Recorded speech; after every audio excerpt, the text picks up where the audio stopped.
আসসালামু আলাইকুম। পাঠশালা ও প্রকৃতিতে আপনাকে স্বাগতম।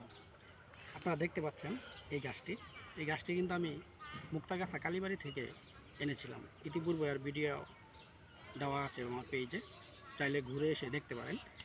দেখেন এই গাছটির বাড়ন্ত দেখেন।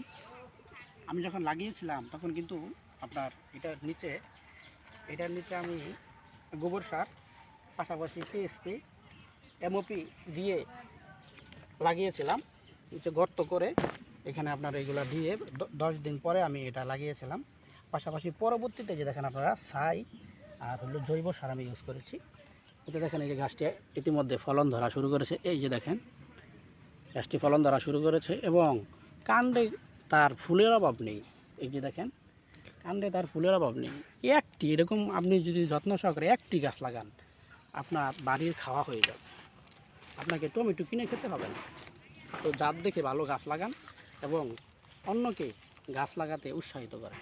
ধন্যবাদ সবাইকে। আসসালামু আলাইকুম।